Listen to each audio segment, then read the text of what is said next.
Baske berkata, jika anda memberi mereka buah, mereka akan makan selama sehari, tetapi jika anda mengajar mereka menanam dan menanam pokok buah-buahan, mereka akan makan seumur hidup dan banyak generasi. Setiap pencapaian hebat pernah dianggap mustahil. Dalam Hinduisme Dharmik, Buddha, Jainisme dan Sikh, pokok itu adalah objek penyembahan yang suci dan dihormati. Kalpavriksha ialah pokok pemakbul hajat. Dalam Bhagavad Gita, Tuhan Krishna berkata, di antara pokok-pokok itu aku adalah Aswatha. Lihatlah pohon-pohon yang melimpah ruah ini. Mereka hidup untuk kepentingan orang lain.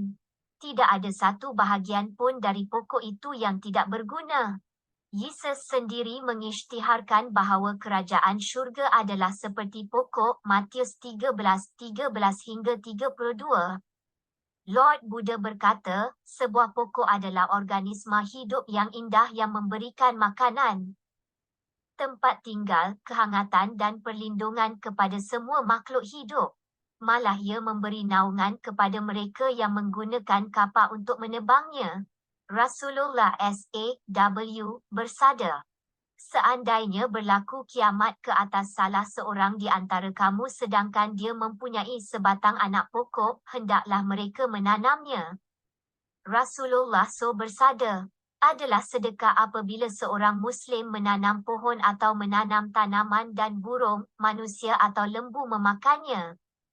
Dalam alam semesta kita yang hidup, matahari, semua bintang adalah matahari adalah bapa, bumi adalah ibu, semua manusia adalah anak lelaki dan perempuan matahari dan bumi, itu bermakna semua manusia adalah bersaudara.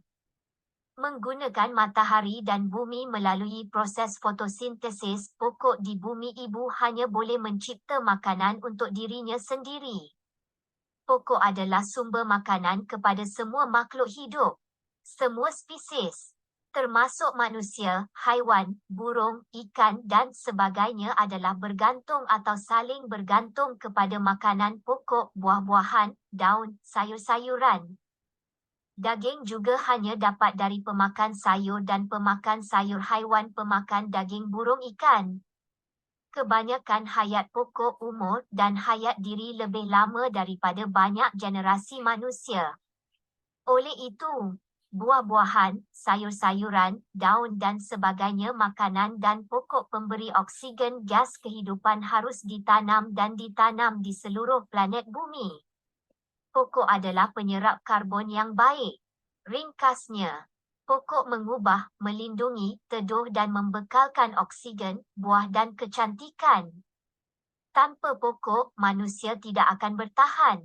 Melalui proses ajaib fotosintesis, daun pokok dan tumbuhan hijau lain membebaskan oksigen dengan mengubah karbon dioksida dan air. Jadi, anda perlu melakukan sumbangan anda sekarang untuk menanam dan menanam lebih banyak pokok di seluruh dunia untuk menjadikan dunia sentiasa hijau untuk semua generasi semua makhluk hidup. Ini adalah mesej kesedaran daripada pemimpin rakan kongsi Win Dana Sekaran Baske, pencipta, jurutera profesional. Menang-menang. Sumbangan anda terhadap penanaman pokok bumi untuk mencegah perubahan iklim,